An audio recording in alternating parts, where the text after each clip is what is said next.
In this video, we're going to look at general form of an equation.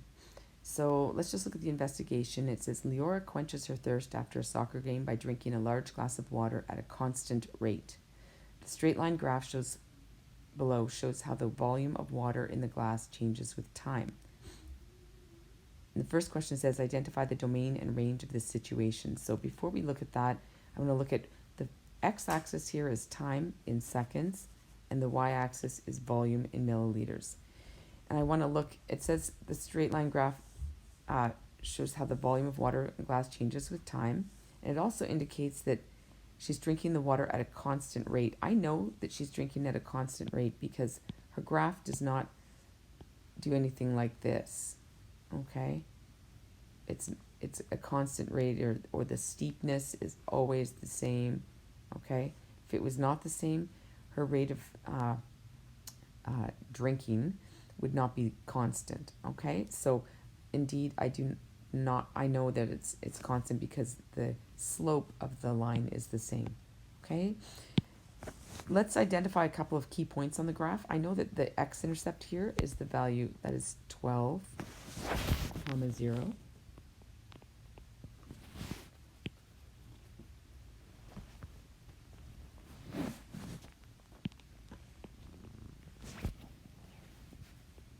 And my volume here, or my y-axis here, this is 0, 600. Okay, and I know that each point on this graph, the x value here is in seconds, and the y value is in milliliters, right? Because this is time in seconds, and this is volume in milliliters. So 0 seconds, 600 milliliters. Identify the domain and range. So the domain, my smallest x value, our smallest amount of time for this graph is 0. So where you would say the set of all t, we could say x, but we can say the set of all time such that the smallest time is 0 and the largest time is 12 seconds. And time is in all real numbers. Okay? Our volume, the smallest volume we have is from 0 to 600. So there's our domain and range for this situation, okay? Identify the slope of the line segment, and what does the sign of the slope mean? Right away, I know that this slope is going to be negative because our line is falling from left to right. The slope, if I want to figure out the slope, I can use the 2 points that I've come up with, the 0, 600 and 12, 0. And if we subtract our y value and subtract our x values, here's our y values. So if I'm going to say 600 minus 0 over 0 minus 12,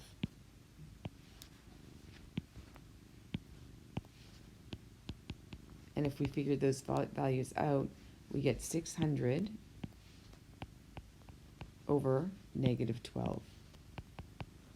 And if I divide those out, we get a final answer of negative 50.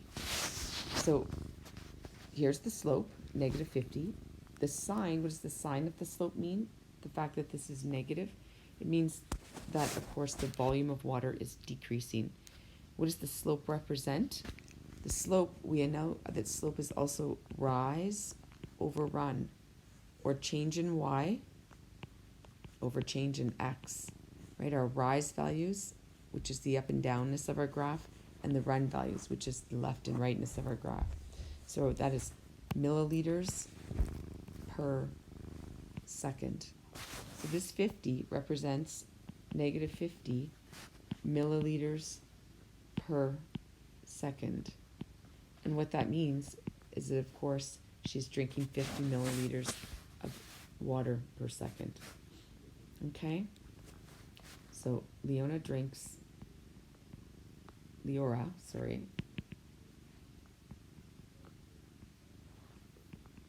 50 milliliters of water per second. The y-intercept of 0, 600, okay? 0, 600, which we already identified. It represents at time 0, at 0 seconds, there's 600 milliliters in her water bottle. So of course, that means, or in her glass of water, I guess. Who brings a glass of water to the soccer field? Haha. So this would be the full glass of water.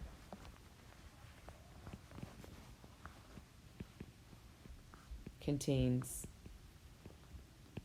600 milliliters, okay, of H2O. Okay. What is the equation of the line in slope-intercept form?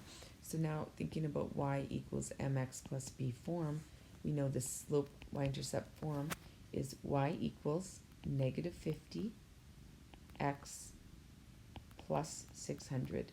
Or we could write that also as b equals negative 50 t plus 600. Either of those would be correct.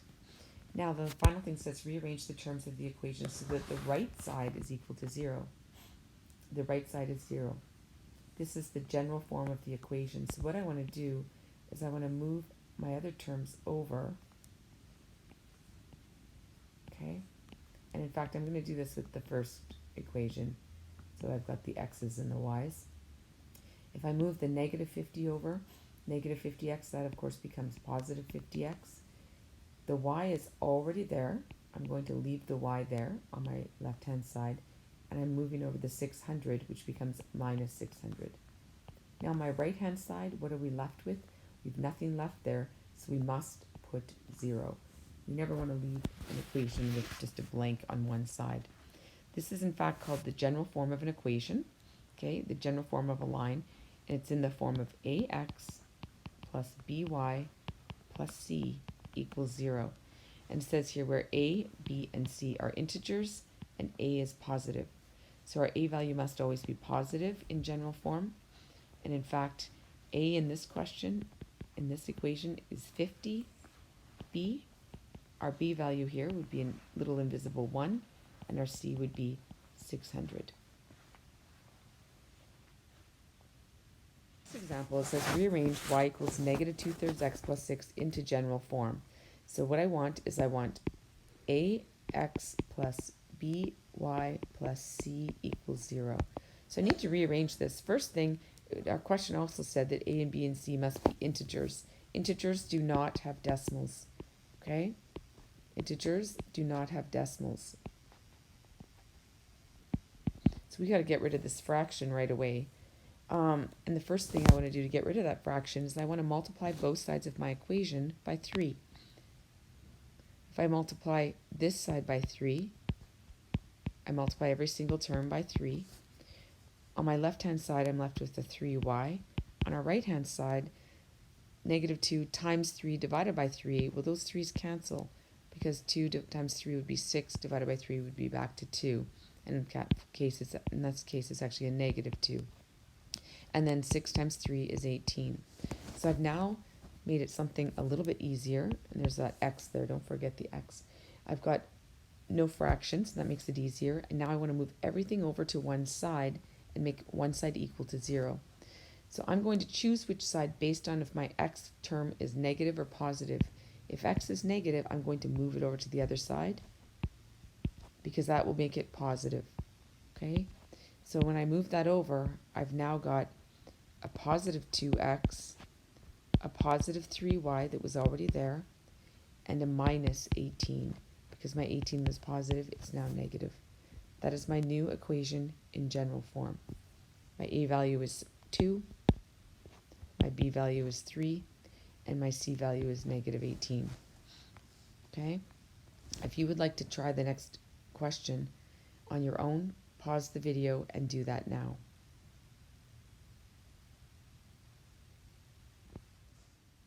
Okay, so if you've multiplied everything through by 4, then you will see that your 3x is positive where it is. So I wouldn't want to move that to the left-hand side because that would then make it negative. So I want to move the 4y over to the right-hand side so that I've got a 0 over on my left-hand side. And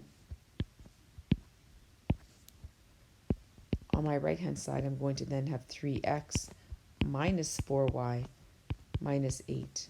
Okay, so I'm just writing it in the order of ax plus by plus c equals 0. I'm putting my x term first, my y term second, and my constant term last. My a value here is 3, my b value here is negative 4, and my c value here is negative 8. Okay? The next one, convert y minus 3 equals 1/2 x plus 2 into general form, then determine the intercepts algebraically. So what I want to do here is, again, I want to get rid of that fraction. Because this is in brackets here, I'm going to do this two different ways just to show you algebraically the shorter version and the longer version. What I could do here is I could distribute this like we do often when we see brackets.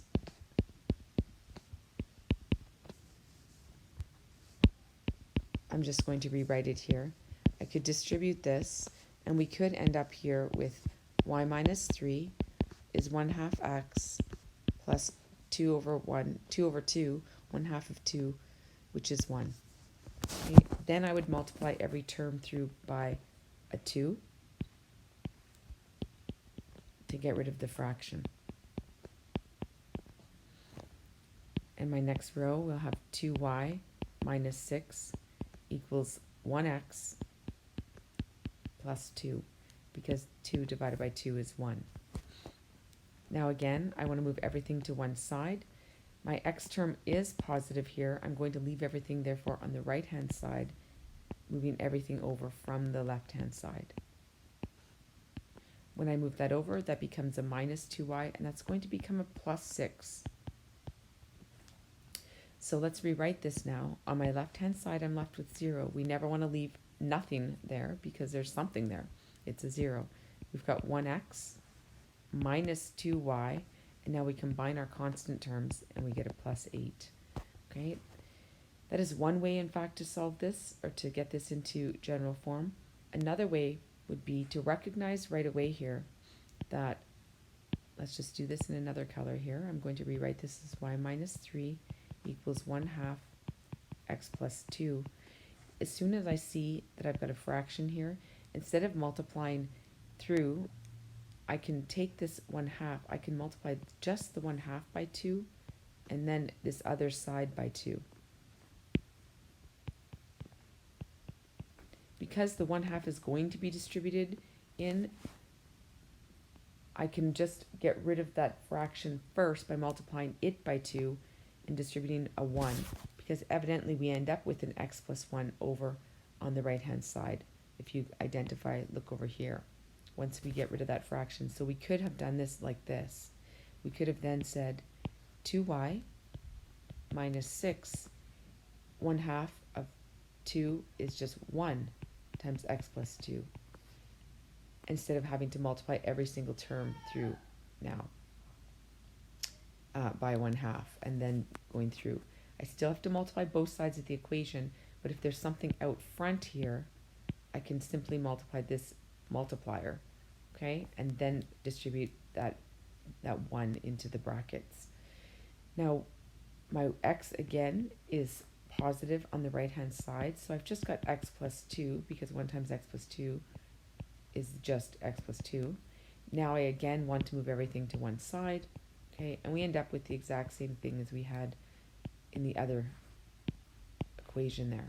0 on the left-hand side, a single x, a minus 2y, and then the negative 6 becomes positive 6, so that's a plus 8. So we get the exact same answer regardless of which way we do it, okay? And now it says find the x and y intercepts algebraically. The intercepts, that's the x and y intercepts. So if I want to find the x-intercept, I'm going to let y equal to 0. So if I've got 0 equals x minus 2 times 0 plus 8, I'm now going to solve for x. 0 equals x plus 8, because of course this negative 2 times 0 is simply 0. I'm going to move over the 8 to isolate the x. I get negative 8 is equal to x. So when x is negative 8, y is 0. That's my x-intercept. Okay? Let's do the same thing, but let's find the y-intercept. same idea, I should say, where x is equal to 0. So I'm going to take that new equation. 0 is equal to 0 minus 2y plus 8. Okay, and I've got negative 2y plus 8 is what I'm really left with there. So let's rewrite that as 0 equals negative 2y plus 8. We can ignore the 0. And I, of course, want to isolate my negative 2y. I'm going to move my negative 2y over and make it a positive. Now I've got 2y equals 8. Divide both sides by 2, and y is equal to 4. So now we've got the point 0, comma 4. There's our x and y intercept. And that is the most convenient part of the x and y of the general form equation. General, or sometimes we call it standard form. That's the most important part, is that it's an easy method to find the slope, the x and y intercepts rather. Okay. The next question says, determine the slope and the y-intercept of the graph of the following lines. So if I want the slope and y-intercept, I can't find the slope y-intercept from here as it is written. Okay. General form doesn't tell me anything in terms of the slope or the y-intercept or a point on the line.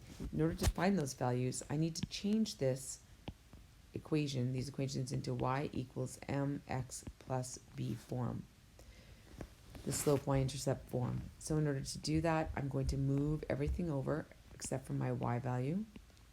So I've got a negative 5y left on my left-hand side. 2x becomes minus 5x, and that's a minus 25. Divide everything through by negative 5 to isolate the y. And we get y is positive 2/5 x plus 5. So here's our slope, and here's our y-intercept, right? Our slope and our y-intercept. So we would say our slope is 2/5, and our y-intercept is 5. I'm going to do the same thing with the next one. We're going to move this over and move this over. We get 2y is negative 6x plus 15. Divide everything through by 2. And y is a negative 3. 6 divided by 2, x, plus 15 over 2. You could leave that as a fraction. You could, in fact, change that to a decimal, probably of 7.5, but you don't have to. We look at this. There's our slope, and here's our y-intercept. Okay, so we would say our slope is negative 3, or negative 3 over 1, and our y-intercept is 15 over 2. Okay, let's look at the last couple of special kinds of lines here. Okay, this couple of special lines. It says rearrange the equation 2y minus 4 equals 0 and graph the line. So we did a little exercise the other day where we graphed some lines, and we came across a line like this. This is 2y minus 4 equals 0. I'm going to rearrange that to 2y equals 4. Dividing both sides by 2, we get y equals to 2. Now if we think back to the domain and range, if a range has a value of y equals 2, y equals 2, y equals 2, and another way to think of this is if we think of this as y equals mx plus b, where our constant here is b, so that's our y-intercept, and our slope is now gone. This is 0x plus 2, okay, which means our slope is 0. This would be a line of this form that is a horizontal line that goes through the y-intercept of 2 and has a slope of 0. So here's y equals 2. Okay, and that's one of our special lines. Another type of line, which is an equation that can be written in the form of x equals something. Well, of course, that can't be written as y equals because there is no y in the equation. So this is 4x equals negative 20 when we move over that positive 20. Divide both sides by 4. And we've got an x equals negative 5. And to do the graph of this one, it says the slope is going to be undefined. There's actually no y value. There's no y equals, there's no... So we know that if we think back to domain, x is negative 5, x is negative 5, x is negative 5, no matter where I am on this line, okay? Our domain, in fact, is x is negative 5. This would be our line here, okay? We've got a vertical line with a slope that is undefined, and our equation is x equals negative 5. I could graph almost any line, vertical line, and if you look at it, just as a practice, if you graphed x equals 2, it would be right through here. This here is the equation x equals 2. You know, x equals negative 1 would be right here. X equals negative 1. The equation of the y-axis is actually x equals 0, okay? Because it goes through the x value, right? Our x coordinate there is 0. Okay. Let's look at the last question here. And it says, the lines 3x minus 2y plus 8 equals 0 and 5x minus ky minus 6 equals 0 have the same y-intercept. Determine the value of k. So what I want to do, if I know they have the same y-intercept, this is general form or standard form. And this doesn't tell me anything. I want to change, first of all, I need to find the y-intercepts. So to do that, I'm going to change both equations to y equals mx plus b form. So 3x minus 4y plus 8 equals 0. In order to do that, I need to isolate my y. So I'm going to move over the 3x, and I'm going to move over the 8. On our left-hand side, we're left with a negative 4y. Our right-hand side, we've now got a negative 3x and a minus 8. I now want to divide everything through by negative 4 to isolate my y. And our next and final y equals mx plus b, the negative 4 divided by negative 4 is 1. We get a positive 3x over 4 and a positive 2 because the two negatives cancel. Negative 3 divided by negative 4 is positive 3/4, and negative 8 divided by negative 4 is plus 2. So I know that the value of the y-intercept here of this equation is 2. And it tells me that both equations have the same y-intercept. So I'm going to take this other equation, the 5x minus ky minus 6 equals 0, and I'm going to isolate y again. I'm going to take the 5x, move it over, the minus x, move it over, and on our left-hand side, we're left with negative ky equals a negative 5x plus 6. Positive 5 becomes negative 5, negative 6 becomes positive 6. Now I want to divide everything through by negative k.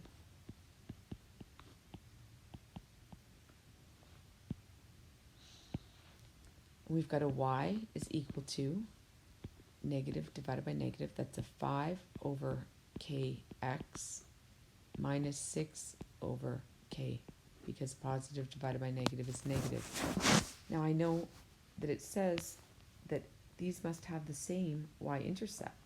Okay, it said that in the question. It said find that value of k. If they have the same y-intercept, then that means that this 2 here, this positive 2, must be equal to negative 6 over k, because those have to be equal if they are the same. So I'm going to create an equation, 2 equals negative 6 over k, and this is a proportion, so I can cross multiply.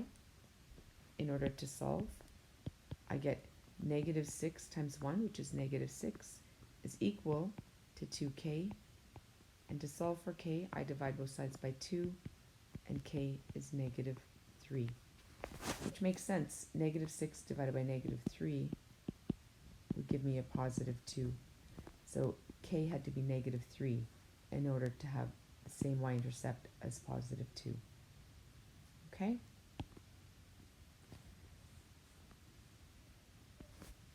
If you've got a graphing calculator, if you can get that out, that would be awesome.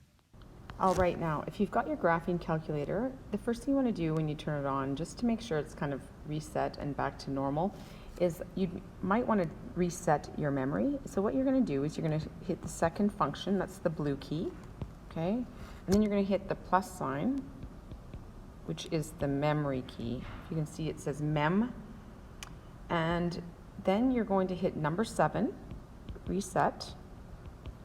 Okay, you can just choose number 7, or you could arrow down, and then you're going to arrow over twice with the little arrow keys at the top of your screen. They kind of look, they're white. Okay, you're going to arrow over twice to all, and then you're going to choose number 1, all memory. Okay, and number 2, reset. And what that does, it just sets all the defaults so that nothing is wonky in your calculator. And that'll just ensure that you shouldn't get mixed up. Now, entering a function. If I want to graph 4x minus 2y plus 30 equals 0 in my calculator needs that in the form of y equals. So what I want to do is I want to isolate y. Because my y is negative here, I'm tempted to move my negative y over and make that a positive. So then I've got 4x plus 30 is equal to positive 2y. And now I need to isolate y by dividing everything through by 2. And I end up here with y is equal to 2x plus 15. Okay, and I can rearrange that to y equals 2x plus 15. And now that's what we're going to enter into our graphing calculator. Okay, so let's do that. I have a calculator on my screen that is not the same as the TI, but it's as close as I can find that is downloadable on my iPad. So y equals 2x plus 15. I'm going to go into my graphing calculator, and I'll just show you the reset feature if you missed that. It's second function plus sign. Number 7 reset. Yours will look different than this one. Arrow over to all, and then this one you just hit enter. Okay, a little bit different from yours. But I go into my y equals screen, and I want to enter y equals 2x plus 15, and then I hit graph. So your top 5 buttons on your calculator are where you can see how to graph. Okay, and then one of the buttons, so there's our line right there. If I go back to our equation here, if I want to find the table of values, which is what we could have entered, okay, instead of putting in the equation, we can see that table of values. If I go second function table, second function graph, we can see the table of values, and I can arrow up and down. I can see when x is 0, y is 15. So that's in fact my y-intercept.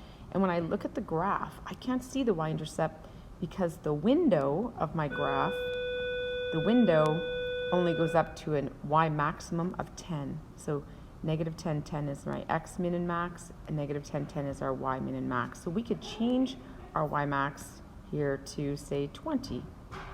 And then we can see our maximum y value there is 20, and we can see our whole y-intercept.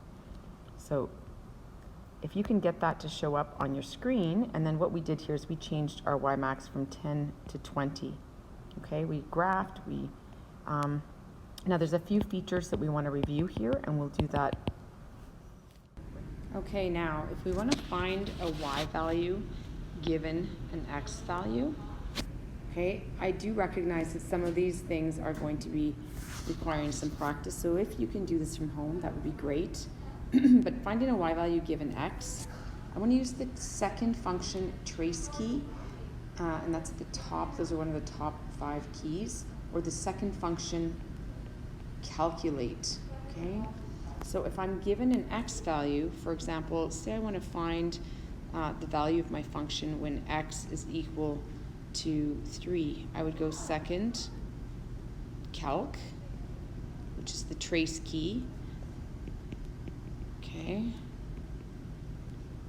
and underneath it says calc, and I want to choose number 1, and we'll say when x is equal to, and I'm going to enter 3. So for example, let's just try that. We look at our graph, we say second function trace or calculate the value when x is equal to 3. Now it'll look a little bit different, and then I push enter. It will look a little bit different on your calculator if you've got the actual TI, but the very same steps are followed. So when x is 3, we can see at the bottom there it says y equals 21, the bottom left of the screen, okay? Oh, sorry, and I just moved this. So second calc number 1 when x is 3. Okay, when x is 3, y is 21. Okay?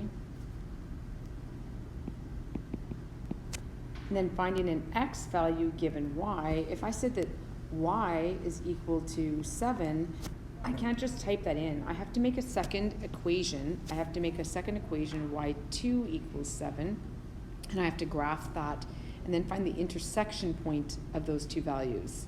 Okay, so finding a y value is super easy.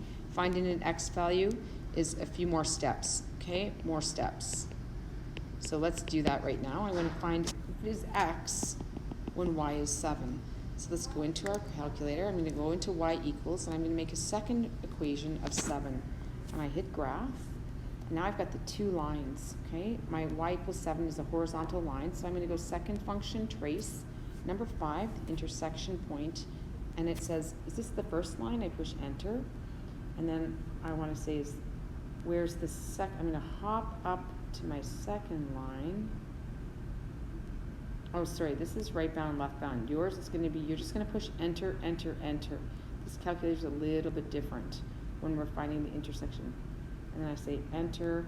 Oh, this one's different. Second, calculate. I want the intersection points. Okay, this one, I'm going to find the left boundary of their intersection. And then the right boundary. And then I will find that, and it showed me, whoops, it already did it, and then I messed it up. Left boundary, enter, right boundary, enter, and when y is 7, x is -4, okay? When x is 7, y is -4, the intersection down at the left here, okay? For your calculators, you're gonna go second function, number 5, and it'll say, for yours, it will say, is this the first curve? And you'll push enter, and then it'll say, is this the second curve? And you'll push enter, and then you'll say, is it the third curve? And then do you want me to guess? And you'll put enter, enter, enter, enter. Okay, so this was -4. Okay, when y was 7, x was -4. Okay, and we found that using the intersection. On your calculator, you're going to go second, calc, number 5, intersect, and you're going to hit enter 3 times. Okay, finding the y-intercept. I know when I'm finding the y-intercept, that's really given an x value, x is equal to 0. So we're going to do that the same as we do this one. We're going to go second, calc, second function, calculate, the value, number 1, the value when x is equal to 0. And we will get y is equal to 15. Let's do that right now. So second function, calculate the value when x is 0. When x is 0, y is 15. Okay, when x is 0, y is 15. Okay. And then the last thing here, finding the x-intercepts, that's a little bit trickier still. And we'll do that right away here.